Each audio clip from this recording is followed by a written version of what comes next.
Peygamber sallallahu aleyhi ve sellem Allah Taala'dan öte көп илеп дуа кылат эне.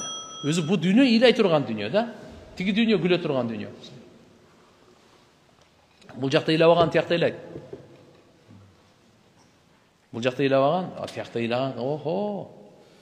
Көздөн жаш эмес, кан чыкса дагы кыйын да. Бул дүйнөдөгү азыр бир тамчы көз жаш, Алладан корккон көз жаш бар го. Дозоктун отун өчүрөт ушул. А тиякта океанын өчүрө албайт. А дозоктун оту, океан өчүрө албайт аны. Бирок Алла ушундай кылып койгон, бенде өзүнүн күнөөсүнөн тооба кылып, Алладан коркуп, бир көз жаш жарса өчүрүп коет экен. Мына көз жаш бул жерден чыксын. Пайгамбар саллаллаху алейхи ва саллям даиматал хушу вал инкисар ва таваду ли раббихи таала. Ушундай эле да, дайыма кичпейил, дайыма кандай болуп кеткенде дагы кичпейил, дайыма Алладан коркуу бардык учурларда, жеңип атканда да, жыргалчылыкта да, кыйынчылыкта дагы, ибадатта дагы, намазда дагы, насаатта дагы, бардык абалда. Насаи шарифте келет, Мутарриф атасынан риваят кылат. Айтат Пайгамбар саллаллаху алейхи ва саллям мындай дейт: "Раайту Расулаллах саллаллаху алейхи ва саллям юсалли ва ли жауфихи азизун ка азизил миржан." Пайгамбарыбыз намаз окуганда кичинекей казан кайнаганда буркулдайт го. Ушундай кылып үн чыгат эле ыйлагандан дейт. Ушундай буркулдап ыйлайт эле, казан кайнап буркулдагандай ыйлайт эле дейт. Ибн Хузаймадан келет: "Ва ли садрихи азизур раха." Пайгамбарыбыздын көкүрөгүндө тегирменин үн чыккандай үн чыгып ушундай ыйлап турат эле дейт. Боздоп ыйлайт эле. Абу Дауд да Мутаррифтен да келет, Пайгамбар саллаллаху алейхи ва саллям ушуну айткан. Hazret Ali karramallahu vajhahu айтат: Бадыр согушунда Мигдаттан башка эч кимди атты эле жок эле дейт. Баарыбыз ушундай кыйын абалда болчук дейт. Уктаганыбызда Пайгамбарыбыз уктаган жок Бадырда. Не болду? Расулуллах саллаллаху алейхи ва саллям тахта шажарата юсалли ва ябки хатта асбаха. Таң аткы чыкты, ыйлап чыкты. Я Алла, ушу бир аз эле ушу ыйман келтиргендер калды. Эртеге чоң газат бар. Эгерде ушулар да өлүп калса, сага ибадат кыла турган адам калбайт дүйнөдө. Сен өзүң жардам бергин деп. Алла субханаху ва тааладан канча жардамга убада келген чакта дагы периштелер жиберебиз деди. 1000 периште. Керекпи 3000 деп. Андан 5000 чүрөбүз. Бир периште менен эле иш бүтөт эле. Себеп ал жактан 1000 келет дегенди укканда 1000ге 1000ди жөнөтүп коебуз деди да. Пайгамбар саллаллаху алейхи ва саллям ушундай убада келгенде дагы өзүнүн кичпейилдигинен тайбайт эле. Мекке жеңүүсүндө Меккеге кирип атат. Меккени жеңди. Кандай фатхан мубин. Улуу жеңиш. Ламма дахала Расулуллах саллаллаху алейхи ва саллям Макка йомул фатх, исташрафаху нас ва вада расаху ала рахлихи мутахашшиан. Пайгамбар саллаллаху алейхи ва саллям Меккеге жеңип киргенде, адамдардын бардыгы күтүп алды, байкатып карат. Кандай кирип келет экен депчи. Жеңген адам кандай кирет билесиңерби? Көкбөрүдөн жеңгендерди көрсөңөр, көкбөрүдөн. Футболдон жеңгендерди көргүлө. Олимпиадада жеңгендерди көргүлө, кандай жеңгендер. А башкалар эми бул чоң газаттан Пайгамбар жеңгенде кандай кирди дейт Меккеге. Башы болсо төөсүн өркөчү бар астына минип алып, ээри болот экен да, ошода да кармайт, ээри кашкач, төөнүндө ошо немесинде ээринде ээри кашкан. Башы ошол жерге тийип келди дейт. Боюн көтөрүп келген жок. Ура, андай жок. Бир риваятта сакалы тийип келген эле дейт. Бир риваятта ээги тийип келген эле дейт. Ва зақануху ала рахилатихи мутахашшиан. Ушунча Алладан коркуп, өзүн ылдый алып, өзүн кичпейил алып, я Алла, алхамдулиллахи вахда. Бардык мактоо Аллага болсун депчи. Насара абда, бендесине Алла жардам берди деп. Анжаза вa'da, уадасын толук аткарды Алла Таала. Ва хазамал ахзаба вахда. Бардык мына топурактын эмне топтун бардыгын жок кылды дейт. Мына Пайгамбар саллаллаху алейхи ва саллям ушундай болуп кирип келген дейт. Аллага шүгүрчүлүк менен, Алла Таалага шүгүрчүлүгүн кичпейилдиги менен көрсөтүп, Мекке жеңүүсүнө кирип берген. Вакидин риваятында Абу Хурайра радhiyallahu anhuдан келет. Пайгамбар саллаллаху алейхи ва саллям айткан: "Ла ямассу васта рахлихи ау яқрубу минха тавадуа лиллахи таала хина раа ма раа мин фатхилла ва касратил муслимин." Мусулмандардын динге кирип атканын көрүп, Алланын жардамын көргөндө ошончолук кайра ылдый болуп келген. Анан дуа кылган: "Аллахумма ла айша илля айшал ахира." Я Алла, чыныгы жашоо ахиреттин жашоосу да депчи. чыныгы жашоо, түбөлүктүү жашоо, ахиреттин жашоосу. Себеп дегенде бейиш, ал пайгамбар саллаллаху алейхи вассалам айтты, бейишке киргенде ал түбөлүктүү, азыркындай утурумдук эмес. Бул дүйнөдө оорулар бар. Пайгамбарлар да ооруйт, пайгамбарыбыз да ооруган, бардык адам эле ооруйт. Бирок бейиште Алла Таала жарыя кылат. Бүгүн силер бейишке кирдиңер, бейиштиктер, угуп алгыла. Бүгүндөн баштап силер оорубайсыңар дейт. Болду. Оору деген жок. Тиш оору, баш оору, өпкө оору, коронавирус жок. Эчтеке жок болду. Бүгүндөн баштап силер жашайсыңар, өлбөйсүңөр дейт. Бул дүйнөдө баары өлүп атпайбызбы? Матаннас хатталамбия, адамдар уякта турсын, пайгамбарлар өтүп кетти го. Бардыгы, бирок бейиште өлүм жок. Субханалла. Алла Тааланын жарыясы болот, силер жаш болосуң, карыбайсыңар дейт. Аксакалына карып калды, аз айтсаңыз канча 80 жыл өтүп кетти. Эртеге бизге өмүр берсе Алла, биздер ушундай эле болуп калабыз бир аздан кийин.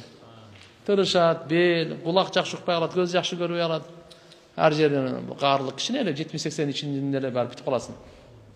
Бейиште жок. Алла Таала айтат, жашсыңар, эч качан карыбайсыңар. Силерге берген неемат бар го, болду, инфляция жок, банкрот жок. Эчтеке жок аякта. Берилген неемат көбөйөт, азайбайт. Көбөйөт, рахаты көбөйөт, көлөмү да көбөйөт, сапаты да көбөйөт. Макулбу? Азайбайт бейиште неемат. Пайгамбар саллаллаху алейхи ва салламдын дуаларыны, Алладан коркуп ыйлагандары. Муслим шарифте келет Абдулла ибн Амр разияллаху анхумадан. Айтат, пайгамбарыбыз тилават кылды дейт мына аятты. Тала Расулуллах саллаллаху алейхи ва саллам, "Робби иннахунна адланна касира минан нас, фаман таби'ани фа иннаху минни, ва ман асани фа иннака гафур рахим." Ва каулуху та'ала, "Ин ту'аддибхум фа иннахум ибадук, ва ин тагфир лахум фа иннака антал азизул хаким." Фарафа ядайхи ва кал, "Аллахумма уммати ва уммати ва бака." Пайгамбар саллаллаху алейхи ва саллам Кур'ан-ы Каримде Ибрахим пайгамбардын дуасын айтты. Ибрахим пайгамбар дуа кылды. Не деп? "Я Алла, мынау бут бара сөлөкөттөр көптөгөн адамдарды адаштырды" деди да. "Робби, о Роббум, иннахунна адлална касиран минан нас." Мына ушу бут сөлөкөттөр канча деген көп адамдарды адаштырды. "Фаман таби'ани", эми ким ээрчисе, Ибрахим пайгамбар өзүнүн үммөтүнөн айтып атат. "Фа иннаху минни", анда ал менин үммөтүмдөн, менин артымдан бешке бара тургандардан. "Ва ман асани", ким мага тоң моюндук кылса, анда мен сага тапшырдым аны. "Фа иннака гафур рахим", анткени сен гафур, кечиримдүүсүн, рахим, райымдуусун дейт. Иса алейхиссаламдын дуасын айтты, пайгамбарыбыз тилават кылды. Иса пайгамбарда Кур'ан-ы Каримде Алла Таала Иса пайгамбардын дуасын айтат. Иса пайгамбар мындай деген: "Ин туаддибхум", я Алла, эгерде сен бенделериңди азаптасаң, фа иннахум ибадук, ал сенин бенделериң, азаптаганга акың бар, кааласаң деле. "Ва ин тагфир лахум", эгерде сен кечирип койсоң аларды, фа иннака антал азизул хаким, анткени сен өзүң үстөмдүү, күчтүү, таанышмансың деп. Ушул эки аятты окуду дагы пайгамбар саллаллаху алейхи ва саллам дуа кылды. Үммөтүм деп ыйла берди. Көзүнөн жаш токтободу. Факала Аллах субханаху ва таала: "Я Джабраил", Джабраилди чакырды. Джабраил периштени чакырды. "Идхаб ила Мухаммад", бар Мухаммадга бар деди. "Ва раббука алам", сен Робуң билет. Эмне үчүн кыжалат болуп атат үммөтү тууралуу? Эмне үчүн ыйлап атат үммөтү тууралуу? "Фас'алху ма юбкихи", сен сурачы Джабраил Мухаммаддан. Эмне нерсе Мухаммадды ыйлаттырып атат өзү? Эмне нерсе ыйлаттырып атат? "Фаатаху Джабраил фасаалаху фаахбараху амма кал ва хува а'ламу", келди дагы Джабраил алейхиссалам пайгамбарыбыздан сурады, анан кийин кабар берди Алла Таала билүүчү. Ошондо факала, Аллах субханаху ва таала айтты: "Я Джабраил, идхаб ила Мухаммад". Пайгамбар саллаллаху алейхи ва саллам үммөтүм тууралуу ыйлап атам, үммөтүм тууралуу кыжалатмын дегенде, Джабраил периште алып Алла Таалага барып айтты. Үммөтүм тууралуу ыйлап атат. Кыжалат кылып аткан үммөтү боюнча экен ал. Өзүнүн проблемасы эмес экен. Үммөтүнүн проблемасы экен. Алла Таала кайрадан жөнөттү Джабраилди. "Идхаб ила Мухаммад", баргы Мухаммадга. "Факуллаху", айткын: "Инна санурдика фи умматик ва ла насу". Биз сени жакын арада үммөтүң тууралуу сөз сени разы кылабыз, сени капа кылбайбыз, вообще кыжалат болбойт. Үммөтүң тууралуу сурап атасыңбы? Сенин мартабаң, сенин василаң, сенин даражаң, сенин укугуң өтө жогору, Sen ошондуктан сен үммөтүң тууралуу эч кыжаалат болбогун. Аны биз ыраазы кылабыз. Карачы пайгамбар саллаллаху алейхи вассалам дейт ада. Пайгамбар саллаллаху алейхи вассаламдын өзгөчө сыпаттары боюнча жакшы угайлы, тааныйлы, пайгамбар саллаллаху алейхи вассаламды жакшы көрөйлү. Бүгүн өзгөчө 4-чү күнгө көбүрөөк салават айтайлы. 4-чү, 5-чү күнү салават көп айтыш керек. Пайгамбар саллаллаху алейхи вассаламга салават өзгөчө белек болуп турат да. Ана саллаллаху алейхи вассалам, саллаллаху алейхи вассалам, саллаллаху алейхи вассалам. Нары бери жүргөндө салаватты көп айтып жүрсөк, кыямат күнү пайгамбарыбызга жакын болобуз. Шафааты насип болот, даража, кайгы гам кетет, жүрөккө рахат келет, ырыскыга береке келет, салаваттын касиети өтө көп. Tirmizi şerifte gelет. Hasan ibn Ali, Ali razıyallahu anh'ın balası Hasan. Hasan Hüseyin'in Hasan'ı razıyallahu anh'ı. Aytat, men tayecenden soradım deydi. Hind ibn Abi Hala degen tayecesi. Ve kana vassafan, paygambarımızı көп sıfatla bereteli de. Alçı tayecesi. An hulyete Resulullah sallallahu aleyhi ve sellem. Ve ana aştehi an yasifa li minha şey'an ata'allaq bihi. Men şu tayecenden soradım. Paygambarımız kandaylı. Emgilar kişilikке geziledi. Басқаны, отырғаны, жүргені, өңі, түсі, тияқ-пияқтары, байған көрген де тәжесі. Қандай еле деп, қайра-қайра сұрап. Не үшін? Мен ушыны қалайтылым дейді, маңа айтса, ошоны мен қармансам, есте тұтып алсам, атааллақу бихи, ахфадуху ва атамассаку бихи деген мәниде. Фақала, айтты мындай деп, мынандай деп айтып берген екен. Кана Расулуллах саллаллаху алейхи ва саллам фахман, муфаххаман, пайғамбарымыз өте айкөл еле. Улуу адам еле. Yetela'la'u vajhuhu tela'lu'al qamar laylatil badr. Жүзүндө ушундай нур жаркырап турат эле. 14 күндө ай толгондо ушундай нур жаркырап турат эле. Ошону кээ бир риваяттарда келет, мурда айтканбыз, жүзүндө ай жүргөндөй болот эле дейт эле. Ай келип тургандай. Wa atwal min al-marbu wa aqsar min al-mushaddab. Ортодон узунураак эле. Өтө узундан кыскараак эле. Пайгамбар саллаллаху алейхи ve sellem boyu ortadan biraz uzunrak. Öte uzundan neken? Kıskarak ele. Öte uzun emesele degen manide. Azimal hama. Başının söğü çoğun ele. Başı çoğun ele. Racile şa'ar.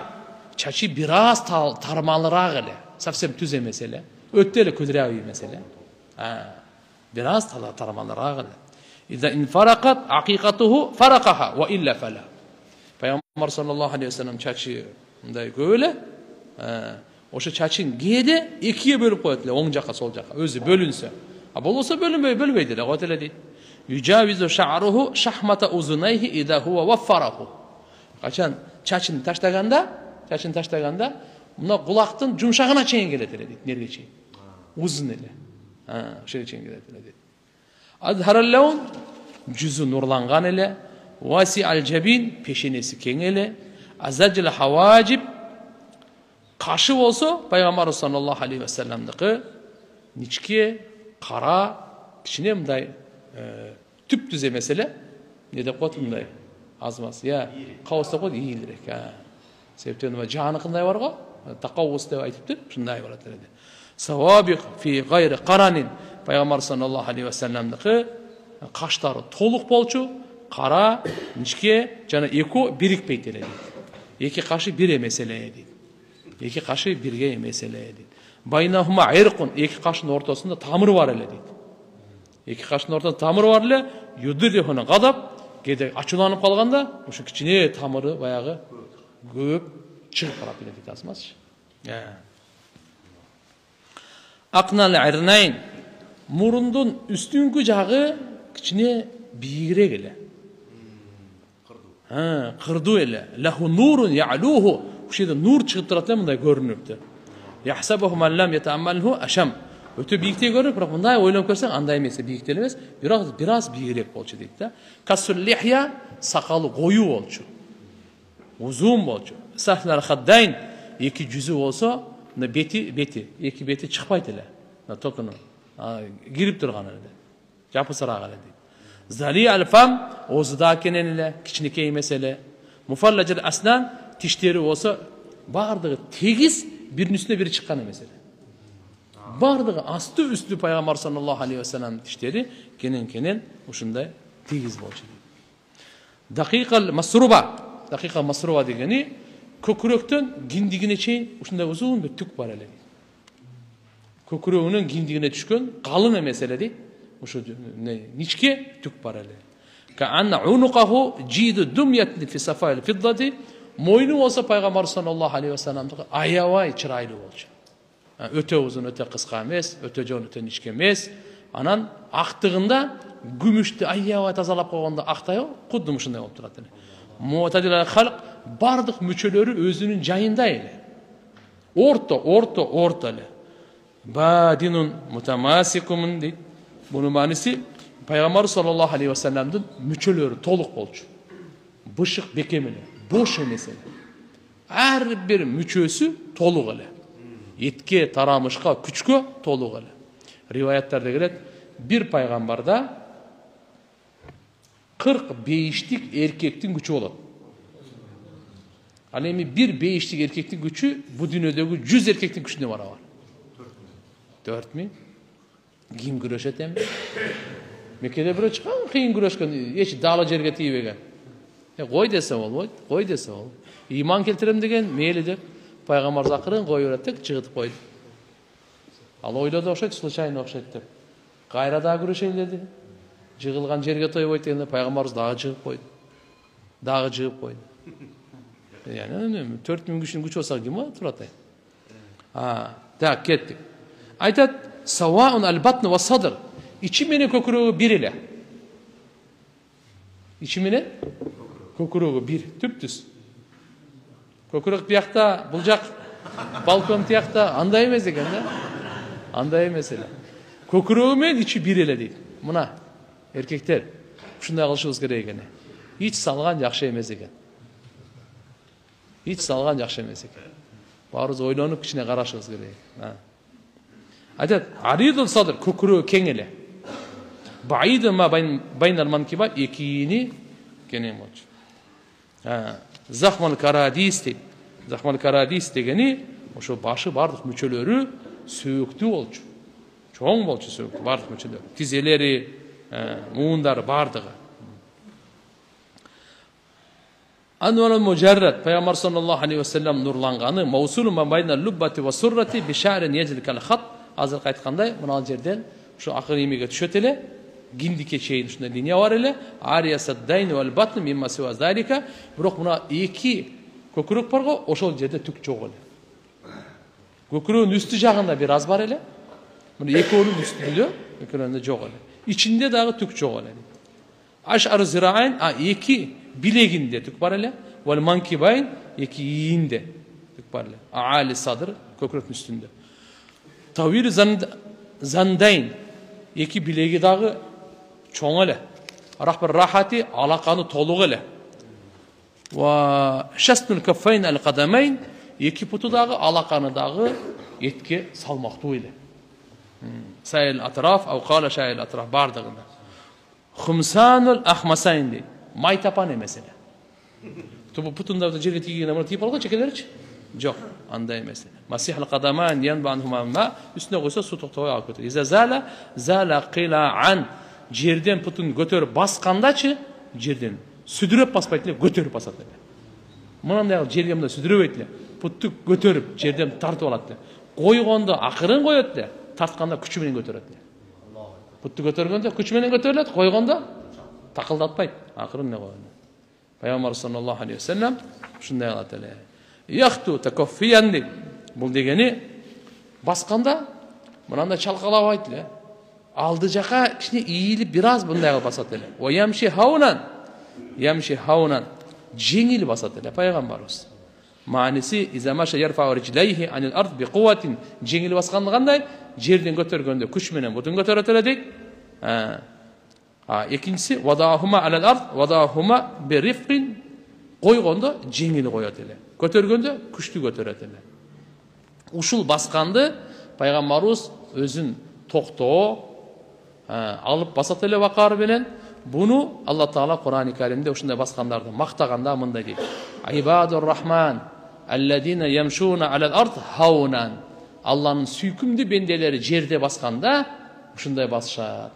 Деп хауnan деп коет, жумшак басканды айтат. Такылдатпай, тияк жер теппей, жерден путты күч менен көтөрүп, акырын коймой, ушуну басат. Ва ида хатабахумул жахилуна қалу салама. Allah'ın süykümlü bendeleri жерде басканда жумшак кишпейли басышат. Надандар булар менен сүйлөшсө, аман бол деп эле кетип калат экен да. Салам. Алар менен тирешип, жаңжалдашып, жакалашып отурушпайт экен да. Ана кой дедим. Соң убакыт бекерли кетирген эмне кереги бар? Салам алейкум деп кетип калат. Та.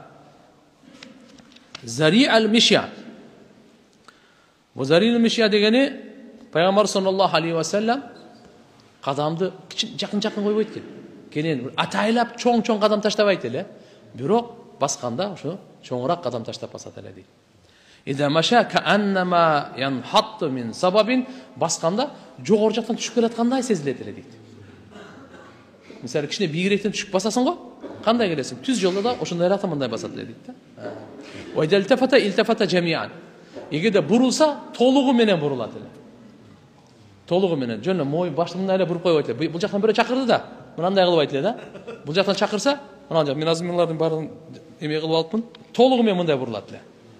Ким чакырса, толугу менен бурулат эле. Хафида тарф көзүн дайыма ылдый кылып жүрөт эле дейт. Назруху илар арт атвалу мин надрихи ила сама. Асманга караганда жерди көп карайт эле дейт. Асманга караганда жерди көп карайт эле. Эмне үчүн бул жерди карайт эле десе, hada şa'nul muta'ammil mutafakkir. Бул адам бул ой, бир нерсени ойлогон адам болду. Ойчул адамдардын шаны. Jullu nazarahi al mulahada. Кээ бир башка учурларда болсо, баардыгына көз салып турат эле, көздүн чети менен дагы. Көздүн чекеси бар мо аларда? Кыры менен, бул жака баардыгын көз салып турат эле. Ясуху асхабаху сахабаларды алдыга бастырат эле, өзү артта болот эле. Бул мааниси эмне экен? Мындай дептир. Артында басат эле, эске алып, алардын абалын карап, алсыздарды эске алып жардам берип, анан өзүнүн аркасына периштелер таштайт эле. Даримиде сахih иснат менен келет Пайгамбар саллаллаху алейхи ва саллям айткан: "Халлу захри лил малаика." Мен артымдан жүрбөй эле, артыма периштелер эле таштап койгол, ошолор жетиштүү дейт эле. Албетте, кээде Пайгамбар саллаллаху алейхи ва саллям алдыга баскан учуру болгон. Жабир разияллаху анхудан хандак деп коет, аң казганда аябай ачка болуп, Жабир разияллаху анхунун аягы айтат, Пайгамбарыбыз өтө эле ачка болуп калды. Ичине эки таш байлап алган эле да. Барып чакырсаң 5-6 киши менен келип, асмас бияктан неме кылсын, тамак жеп алсын депчи. Анан бир Жабир разияллаху анху барат дагы Пайгамбарыбызга айтат, кичинекей козу бар эле, бир аз нан бар эле, ошону даярдап койдук. Сиз келиңиз, бир 5-6 менен кичине азмас шамшым этип алыңыз. Пайгамбарыбыз тура калып эле, "Эй, акөп казгандар, аң казгандар" деп. Алар эптик өр. 1400 бекен. Баары туруп, "Кеттик Жабирдин үйүнө" десе болобу? Ой, анам, Жабир разан жүгүрүп келип, "Не болду биякта аялына?" Баары келет. "Кызыксың го, баары эмне чакырдың?" "Сиз айттыңызбы ошо, аз эле тамак деп?" "Айттым" деди. "Анан эмне деди?" "Пайгамбарыбыз жарыя кылды." Анда өзү билет, пайгамбар өзүнө жараша жарыя кылды" деди. Келип айтат, анан кийин казандан тамакты толук чыгарып агыла, нанды дагы тиги тандырдан толук алып агыла. Анан булар айтты, ондон кире берле, келип жеп кете берди. 1000ден ашык бардыгы келип жеп кетишти. Жабир разияллаху анху айтат, мен таң калып калдым. Биринчи башында көп беле, жазыгы кайра көбүрөөк болуп калды деп. Мурдага караганда кайра көбүрөөктөй сезилип калды. Пайгамбарыбыз мужизалардын бир мужизасы. Ошондо Пайгамбарыбыз алдыга баскан. Ушул жерде эме айтат, аркада баскан жок, алдыга баскан десе, бул жерде бир адеп бар. Эгер сиз үйүңө конокко чакырсаңыз, алдыга сиз түшүңүз. Үйүңүздү көрсөтүңүз, кайсы бөлмөгө кирет? Кире бер деп, экинчи этаж, үчүнчү этаж каяна, бир саат кире бер. Башка жагына кирип алсаң кандай болот? Билбейсиң да. Ошон үчүн ошо коноктоскондо сөзсүз ошол жердеги сиз коноктосуучу аны алдыга алып кириш керек. Анда алдыга басыш керек. Хорошо? Да, кеттик. Не дейт? Ябдуру ман лакия биссалам. Пайгамбарыбыз менен эң биринчи Пайгамбарыбыз салам берип коет эле. Эч ким озалбайт. Саламдашканда биринчи салам берет эле. Юбадир ва ясбиq man laqiyahu min ummati bit taslim at-tahiyya. Пайгамбар саллаллаху алейхи ва саллям учрашканда үммөтүнө биринчи салам берет эле. Мына пайгамбарыбыздын сыпаттары. Hazret Hasan radıyallahu anh aytat, "Manga paygambarımızın söylөгөнү боюнча айтып бериңизчи" dedi. Fakana Rasul sallallahu aleyhi ve sellem mutavasil al-ahzan, daimat al-fikr, ve leysat lahu raha. Mana Peygamberimizin ukmuş kasiyet sıfatları. Peygamberimiz üzgültüksüz kaygı kapadı ele deydi. Tak. Daimat al-fikr, ar daim fikirdele. Leysat lahu raha, hiç kanday esalu degen jok ele. Üzgültüksüz kaygı, gam, küyütte bolчу. Kaygı Peygamberimizden üzülgön emes. Kapa Peygamberimizden üzülgön emes. Mutavasil al-ahzan. Bu ne sebepten? Peygamberimizin kaygı kapası dünya işlerine emes bolчу. Bugünkü günde bizdegidey kaygılıp kaygırgan, kapalangan dünya üçün андай emes ele. Ne sebepten ele? Allah'ın dinine alıp kelүүдө, mahluklarga şafkat, meyrimdүүлүк kılуу da, uşu da kaygılı. Uşu kantip uşu sebep degende Peygamberimiz görüp turat. Uşu oydan ölse tüptüz dozakka barat. Allah'ını tanыбаса, Allah'ın bergenine razı olbasa, şükür kılbasa, Allah'ın jaratıp koygan jer asmanında, su avasında пайданан жаратканы тааныбаса, ушул акыл менен дозоктун отуну болуп калса кандай болот деп ушул кайгы капа пайгамбарыбыздан үзүлгөн эмес. Ар бир инсанга кайгырат эле. Ар бир инсанга ушундай капаланат эле. Ахиретине. Ошо Алла Таала аларга боорукерлигинен, Аллага райымдуулук кылганынан, ушу түз жолго келсе экен, динге түшсө экен, Алланы тааныса экен деп ушуга. Ошон үчүн аяттар түшкөн пайгамбар саллаллаху алейхи вассалам кээде өтө кайгырганда, пайгамбарыбыздын көңүлүн көтөрүү аяттары түшкөн. Алла Таала айткан, "Эми өзүңү жок кылып бересиңби эми кайгыра берип? Алар ыйман келтирбей койсо эмне?" Кой деп пайгамбарыбызды Алла Таала соротуп турган. Ушунчалык гам, ушунчалык адамдардын хидаятына, ыйманына, бактылуулугуна ушунчалык пайгамбарыбыз ач эле. Ушунчалык ач эле. Алла Таала соротуп турган. Көңүлүн көтөргөн аяттар түшүп турган. Себеп ошол кайгысы жеңилдесин деп. Ошон себебинен ыйман келтирбегендерге кайгырат эле. Ыйман келтирбегендерге пайгамбарыбыз капаланат эле. Ыйман келтирбегендерге. Анан кийин акыйкатты билип туруп, каршы чыккандар. Акыйкатты, мужизаны көрүп туруп, ийилбегендер. Ушундай бардык пайгамбарыбыздын керемет мужизаларын көрүп, таанып туруп, билип турат дагы ошого каршы да. Ошолорду көрүп туруп пайгамбарыбыз кайгырат эле, булар дозоктун отуну болсо кандай болор экен, деп. Пайгамбарыбызга машаккаттуу эле, кайгыртат эле. Алла Таала айтты: "Лааллака бахиун нафсак." Мүмкүн сен өзүңдү өзүң өлтүрүп аласың мындай болсо. Алла якуну муъминин, алар момун болбосо эмне? Иннаша нуназзил алейхим минас сама аятан фадаллат а'нaqуhum laha khadi'in.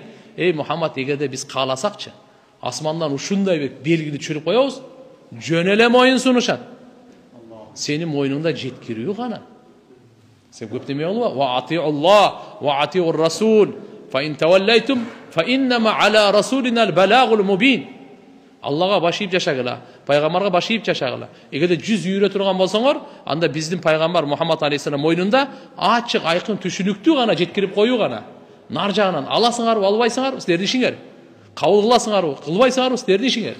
Түшүнөсүңөр, түшүнбөйсүңөр, силердин ишиңер алар. Биздин пайгамбарыбыздын мойнундагы жоопкерчилик ачык, айкын, түшүнүктүү кылып туруп силерге жеткирүү гана. Балагул мубин.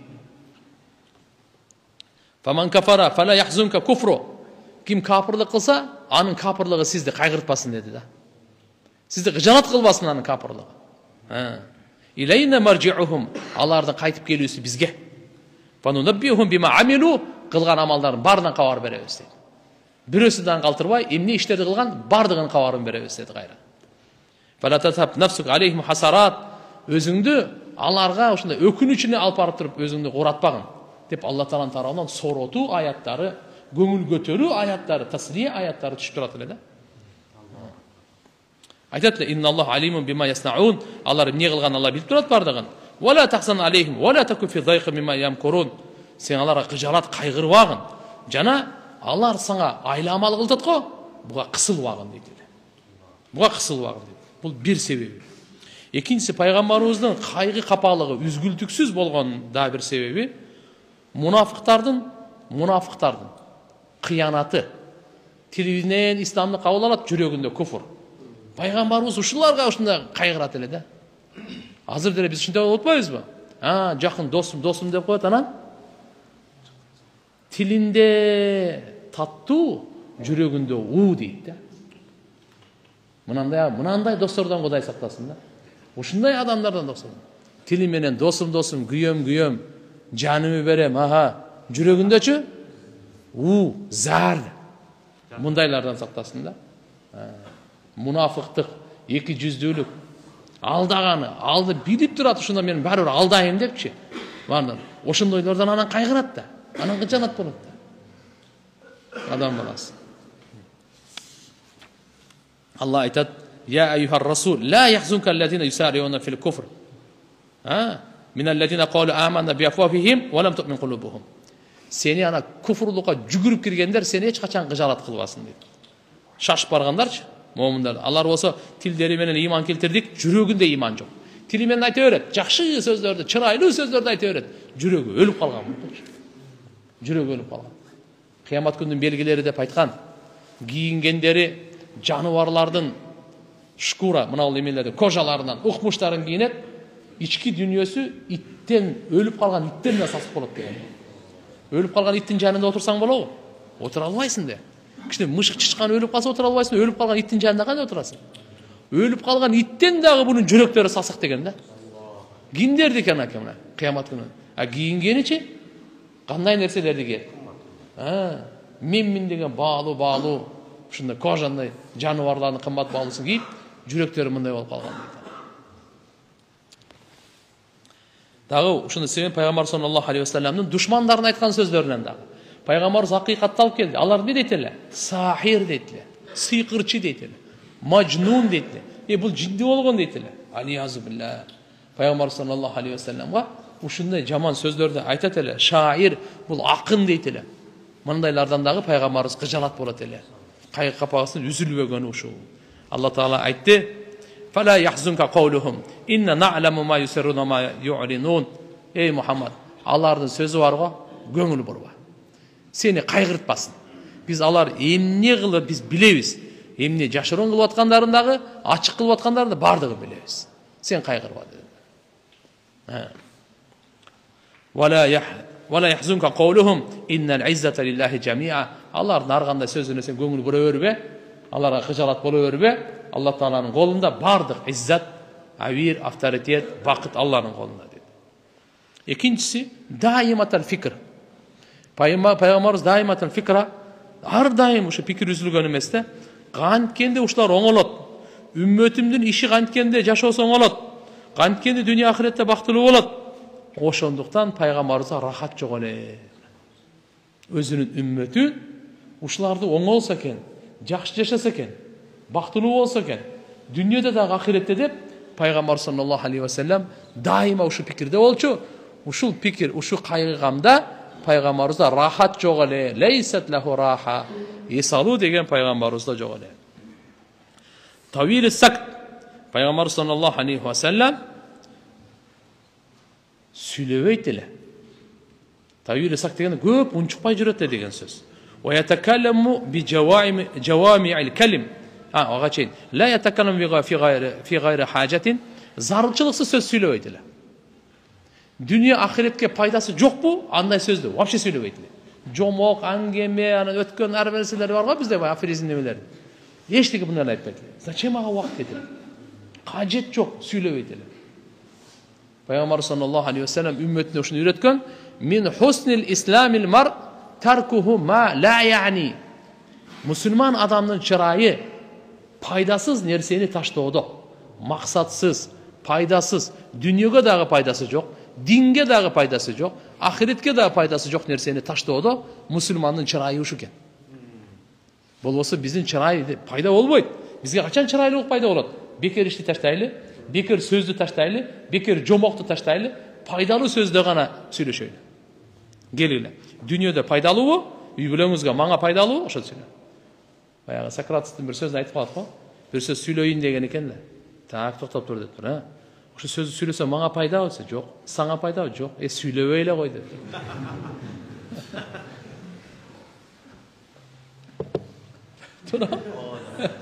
Сүйлейін, бір нәрсе айтайын деп отырсың да, мені тоқтатып шашылып. Маңа пайда ойлаймын. Жоқ деді. Сен өзіңе пайда ма? Жоқ. Керегі жоқ андай сен. Бұл пайғамбарымыз андан да улуу да. Маңа екі сен сөйлейін деп отырсың. Ақыретіңізге пайда жоқ. Вообще керегі жоқ андай. Алға бұл Сократ дүниенің сөзін сөйлеп отыр. Біздің әрбір сөзіміз жазылады, әрбір сөзіміз таразаға тартылады. Әрбір сөзімізге Алла жауап береді. Әрбір сөзге. Сөз жөнөкөй нәрсе емес. Ана арыстанды сөйлетіп көрші, пилді сөйлетіп көр сөйлей алау. Сізден бізден тілі чоң алардың. Төөнің тілі қандай яны? Біз кішіне тикен сайып көрші, тикенді жөнле жеп атат. Иіне пинесін қош өлі бардығын.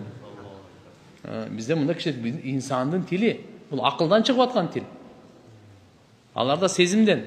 Мөрөйт, жана башқа. Ладно. Не дедік? La yatakallam fi gayri hajatin. Ana peygamberimiz kacetsiz bir söz söylegen emas. Zarılçılıksız bir söz söylegen emas. Geregi yok ekan da onun için. Kur'an'da imandılardan sıfatını aytıp koygan.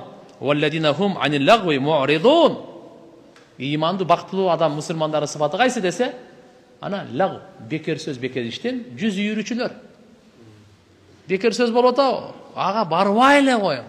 Ahiretinizi kuratасыз, dünyaya da пайда жоқ. Demek ойлонun, пайдалы söz söylеп, ойлонun, gerekli söz söylеп, ойлонun, dünyangizga da, ahiretingizga da, başkası gereği жоқ ekan. Ne dedi? Yaftatihul kalam ve yahtatimuhu bi ismillahi ta'ala. Peygamber sözді başlaganda Allah'ın atı menen başlayt ele. Bütürgönde de Allah'ın atı menen bütüret ele. Allahu akbar. Peygamberimizin sözü kurçalgan ele Allah'ın zikri menen. Başında dağı, ayağında da. Qanday gana majlis bolup olsun, jийин bolup olsun, oturum bolup olsun, Allah'ın estep başlaş gerek, şükür kılıp, Allah Teala'nı estep şükür kılıp bütürüş gerek. Ve yetekallamu bi cevaimil kelim. Peygamber söz söylegende tamgası, sözü az, manisi öte tereң, көп sözdü söyleydi. Kalamuhu fasl, la fudula ve la taksira. Peygamberimizin sözü çeçkündü. Söz söylegende hakikat menen жалганда ажырата söyleydi. Bu bir. Ve la fudul aşıkça söz söyleydi. Kim de kılbaydı. Aşık kemi çok söyleydi. Peygamber sallallahu aleyhi ve sellem'in sözü mufassal la yetedakhalu fi ba'dihi. Gebirde aytat. Gebir alımlar bunday dep aytkan. Fasıldı manisi biri hakikat menen жалганда ажырата söyleydi. İkincisi sözdü bölüp söyleydi. Birin üstüne birin uçkaştırvay. Birin üstüne birin jıyvay. Söylegende patrat öyle düşünüksüz söylebeytele de her bir söz özünün ordunda, özünün manisinde dağına tak özünçe olup söyledi. Bu жерде дагы айтыптыр, уккан киши туура эмес түшүнүп калбайт эле. Уккан киши пайгамбар ушунча көп айтпайт эле, аны тажата турган. Ушунчалык кыска айтпайт эле, түшүнбөй кала тургандай. Орунду, салмактуу сүйлөйт эле да. Лейсе бил жафи валал махин валал мухин. Пайгамбар саллаллаху алейхи ва саллям копол эмес эле, орой эмес эле пайгамбар саллаллаху алейхи ва саллям. Жана нердеги махин менен мухиндин табиаты биринчисинде копол, мүнөзү жаман эмес эле дедик. Мухин дегени Алла Тааланы бирөөлөрдү кордой турган эмес эле да. Ошондой өзү да кор эмес эле. Махин. Экөөнү да төмөн андай эмес эле, балки айкөл, улуу эле. Юаддиму ни'ма ва ин даккат. Нематты пайгамбарыбыз кадырлайт эле, улуулайт эле. Кичинекей болсо да, кичинекей немат болсун, чоң немат болсун. Dünyevi nimet olsun, ahiretin nimeti olsun, içki dünyanıkı olsun, sırtkınsı olsun, Peygamberimiz kiçinekey olsa da kadırlayt ele nimette. Kiçinekey olsa da Peygamberimiz kadırlayt ele. La yadumu minha şey'an. Nimetin bürösün daha jamandabait ele. Kiçinekeyse bir ruçkanız var mı? Kiçinekey yeşeğiniz olsun, mışığınız olsun aynen. Bir sındırım nanınız olsun. Bir sındırım nanınız. Kiçinekey bir azmazda bir kiçinekey şokulağınız, yol olsa topu. Qanday kişi misvak. Bir qanday nerse olmasın bu Allah'ın berген nemeti dep аны qadırlayt ele. Suusu, жылуулугу, tamagı, amandığı, bardık nemeti Peygamberimiz qadırlayt ele. Gayri annahu lam yakun yadumu dawaqan ve la yamdahu. Пайгамбарыбыз иче турган, жей турган нерселерди жамандабайт эле, мактабайт эле дагы. Эки жагынан теңчи, жамандабайт эле, мактабайт эле. Эмне үчүн? Алла субханаху ва таала адалган нерсени айтты. Лианна дам жамандаган куфраны немат. Бул нематты кадырлабагандан экен да. Жамандаганчы, нематты кадырлабаган. А мактагандар көбүнчө текебер адамдар мактанышат. Анан ошого мухаббат, ач көздүк пайда болот тамака. Көп мактаганда. Сук пайда болот. Вала тугдибуху дуnya. Пайгамбарыбызды дүние ачуулантыра алган эмес. Дүниеге ачуусу келген эмес. Вала макана лаха. Акысы дагы жок дүниенин пайгамбарыбызды ачуулантыра турган. Файда тууддия ал-хак. Эгерде акыйкаттан аша чабып зулумдук боло турган болсо, лам юқам ли гадабихи шей хатта янтасира лаху. Анда пайгамбарыбыздын ачуусун эч ким токтото албайт эле. Акысын алмайынча. Бул дегени эгерде акыйкат Алла Тааланын укугу тебелине турган болсо, анда Алла пайгамбарыбыз анын өчүн алмайынча, Алланын акысын алмайынча кой бербейт эле. Бирок вала ягдаб ли нафсихи, өзү үчүн ачууланган эмес. Вала янтасир лаха, өзүнүн жаны үчүн бирөөдөн өч алган эмес. Өч алган эмес. Ида ашара бикаффихи куллихи, эгерде ишара кыла турган болсо, пайгамбарыбыз алаканын баарын менен ишара кылат дейт. Ушундай эмес экен да. Көзүң ач. Өзү үчүн бул текеберлердин кылыгы экен да бул. Пайгамбарыбыздын кылыгы кол менен. Мындай кылбайсың. Жакшы эмес да бунун. Эмне мындай болду? Алаканы менен. Ишара кылса алаканы менен кылат. Ошон үчүн айтат, аалымдар айтат, сөмөйүңдү бирөөгө ишарат кылып атканыңда, бирөө ал жака, үчөө сен жака, өзүңө көбүрөөк айт. Ушу эскертип атканыңды өзүңө көбүрөөк айт деген сөз да. Мындай адам. Бирок унутуп калабыз да бунучу. Биз өзүбүз башкача болуп кетебиз. Не деди? Ва ида таажаба қалаба. Таң калганда алаканы мындай кылып коет экен. Эмне болду бияга деп. Мисалында таң калганда алаканы калаба дейт мындай. Ва ида тахаддаса иттасала биха ва дараба бирахатихи al-yumna батна ибхамил юсра. Biz süylep gelip Peygamber sallallahu aleyhi ve sellem aydıqlarında giyede mınday qılıb qoyat ekan. Dar birahatil yumna bi batni ibhamil yusra. Sol. Mınday qılıb qoyat ekan. Bir ma'ni iştirilgan. Barız Xudo qalasa, birizge paydalı olup yaşayız ha inşallah degende. Ne qolunday qılıb qoyat. Ve iza qadiba a'rada ve ashaha. Açusu gelip qalsaçı, yüzü yürüp qoyat ekan bol. Biroq açulanıp qaldı da, az uşu ulantı versem uruş ketebиз da. Men bunun жүрөгүн оорутам, бул дагы сөз айтат, мен дагы сөз айтам, токтобойт, көтөрүлүп кете берет. Анан кошумма ар жактан эле уже чыгармачылыктар башталат. Ошон үчүн пайгамбар саллаллаху алейхи ва саллям гадиба арада. Бирок ачууланып калса, жүзү үйрүп коет эле. Ва ашаха, ага ошол ачууланганда ал менен беттешпейт эле, каршылашпайт эле. Фала юкабилху. Имтисалан Алла Тааланын Кур'ан-ы Керимде аят бар. Ва арит анил жахилин. Надандардан жүз үйргүн деген. Аларга теңелбегин. Биздин сөз менен азыр айткан анын уребенине түшпөгүн деген. Деңгээлине түшпөгүн ага. Керек. Ал эми акылы, билими, турушу, келбети ошолой. Эмне кыласың ага? Имам Абу Ханифа рахимахуллах кезинде бирөө жамандай бергенде, сиз эмне жамандабайсыз дегенде айтканда берген. Ит тиштесечи, эмне кыласың? Барып тиштейсиңби деген. Түшүнүктүү да кете бер деген. Бир сөз менен мына. Ит сени тиштесем эмне кыласың не? Барып мен да барып жүгүрүп барып тиштейм деп. Ва ашаха дегени пайгамбар саллаллаху алейхи ва саллям жүз үйрөтүлө таптакыр көңүл бурбай коет деп болду, бүттү. Ва ида фариха гадда тарфа. Сүйүнгөндө каткырып, асманды карабайт да. Көзүн ылдый кылат эле. Өзүн пас алат эле. Сүйүнгөндө. Жулла дахкиха ат-табассум яфтару ан мисли хаббил гамам ди. Пайгамбар саллаллаху алейхи ва салламдын өзү гүлгөнү жылмайуу болчу дейт да. Анан ушу гүл жылмайганда пайгамбарыбыздын тишинен ушундай баягы күн чыгып анан мөндүр жайт го. Ошондо узактан мөндүрлөрдү көрөсүң, кандай жалтырап турат го. Тиши ушундай мөндүрдөй болуп жалтырайт дейт да. Хаббал гамам деп коет буну. Пайгамбарыбыздын ушунун тишинен нур чыгып турат эле. күн чыккандагы баягы мөндүрлөрдөн ушундай жаркылдап ушундай тургандай чыгат дейт. Кашфан син хабр хабам фил баяд ва сафа. Актыгында жалтын деп атканда ал барат деп, камам деп барат айтат экен ошол. Мөндүрдү айтат да. Кала Хасан радиаллаху анху, Хасан радиаллаху анху айтат ошону бардыгынча. Ошол айтат да, факатамту хал Хусейн, мен Хусейнге айткан жокмун дейт. Бул сыпаттарды баары сурап алган болчу да. Шеригинечи. Алин заманына сумма хаддастуху кийин айттым дейт. Фаважаттуху ал менен мурда эле сурап алыптыр дейт. Сабакан илейхи фасалаху амма саалтуху анху. Анан кийин фаважаттуху кад саалаху ан мадхали. Bundan башка да пайгамбарыбыздын үйгө киргенде кандай эле, үйдөн чыкканда кандай эле, отурусу кандай эле, шекили кандай эле, фалам яда мин хушайан. Эч нерсесин таштабай бардыгын пайгамбар саллаллаху алейхи ва салламдан сурап берди.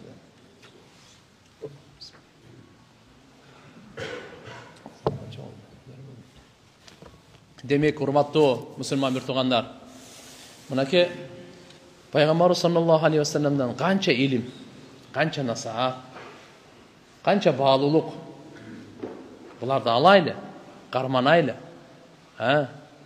Иншалла, эгер чыныгы сүйсөк, аракет кылайлы. Ошого бири-бирибизге жардам берели. Бири-бирибизге эстетип турайлы. İnsanбыз, унутчакпыз. Жараткан Алла Таала барыбызга товфик берсин.